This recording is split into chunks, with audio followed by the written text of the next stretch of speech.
চা খেতে খেতে মনে হলো যে আজকে কিছু একটু আলাদা কিছু বানানো যাক, তো চলো চিকেন পকোড়া রেসিপি করব।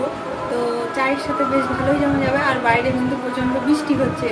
আর রেসিপিটা আরও একবার তোমাদের সাথে শেয়ার করছি। ভালো লাগলে লাইক কমেন্ট শেয়ার করে দিও, আর সাবস্ক্রাইব করতে কিন্তু একদম ভুলবে না।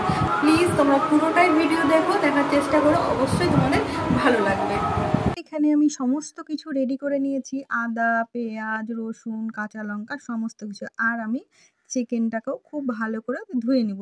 এবার আমি ম্যারিনেট করে নেব একবারে, কিন্তু এতে একটু মশলাটা বেশি লাগবে, কিন্তু খেতে দুর্দান্ত হবে, একবারে রেস্টুরেন্টের মতো।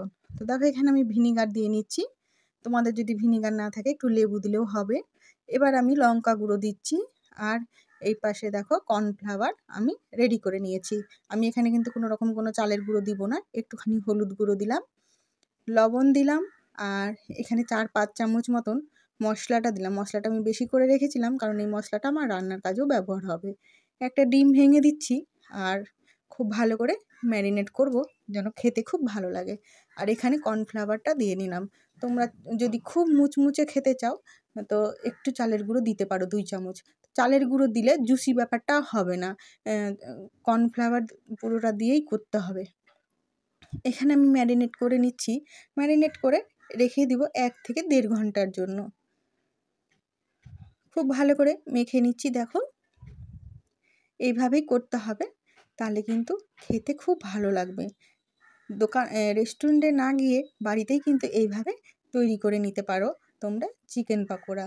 তো দেখো এখানে আমার কাছে হাতে কর্নফ্লাওয়ার পড়ে গেছিলো, তো তার জন্য একটু ছিটে গেছে। এবার দেখো আমি 1 ঘন্টা পরে ফিরে আসছি। আবার একটু ভালো করে নাড়িয়ে চাড়িয়ে মেখে নিব। আর খুব ভালোভাবে ম্যারিনেট কিন্তু আমার হয়ে গেছে। এবার আমি গ্যাসে কিন্তু একটা ফ্রাই প্যানও বসিয়ে দিয়েছি দেখো। আর একটা একটা করে খুব ভালো করে কিন্তু ভেজে নিচ্ছি। এইভাবেই ভাজতে হবে।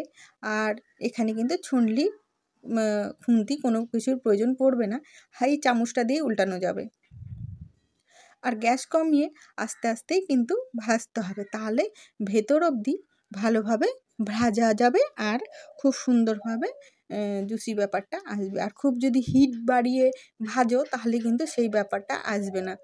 তো আমরা বাড়িতেই কিন্তু চিকেন পকোড়াটা করে নিতে পারি। তো দেখো একটা একটা করে উল্টে দিচ্ছি। এবার চামচটা দিয়েই, আমি কিন্তু এখানে কোনো রকম কোনো কিছুই ব্যবহার করিনি, খালি চামচটাই ব্যবহার করছি। তোমরা যে যা পারবে যেটাতে তোমাদের সুবিধা হবে সেইভাবেই তোমরা কিন্তু করতে পারো, তাতে কিন্তু কোনো রকম কোনো সমস্যা নেই। বুঝতেই পারছো গ্যাসটা আমার কতটা লো ফ্লেমে আছে। তো এবার আমি এক এক করে উল্টে পাল্টে খুব ভালো করে ভেজে নেব। আর খেতেও কিন্তু দুর্দান্ত হয়েছিল বন্ধুরা।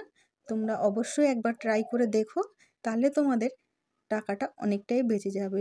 রেস্টুরেন্টে তো অনেক দাম, 4 পিস 5 পিসের দামই হয়তো 60 টাকা 70 টাকা নেয়। তো সেই টাকার চিকেন আনলে অনেকটাই কিন্তু হবে। তো দেখো এখানে আমি লাল লাল করে ভেজে নিয়েছি, একদম লাল হয়েছে। আর ভাজতে কিন্তু একটু সময় লাগবে। এবার আমি একটা থালাতে তুলে নিচ্ছি। দেখো থালাতে তুলেও নিয়েছি আর সাজিয়েও নিয়েছি। এখানে আমি একটু কাসুন্দি দিয়েছি আর সস দিয়েছি। ভিডিওটা তোমাদের যদি ভালো লেগে থাকে অবশ্যই লাইক কমেন্ট শেয়ার করে দিও, সাবস্ক্রাইব করতে ভুলবে না। দেখা হবে পরের একটা ভিডিওতে। ততক্ষণের জন্য ভালো থেকো, সুস্থ থেকো, সাবধানে।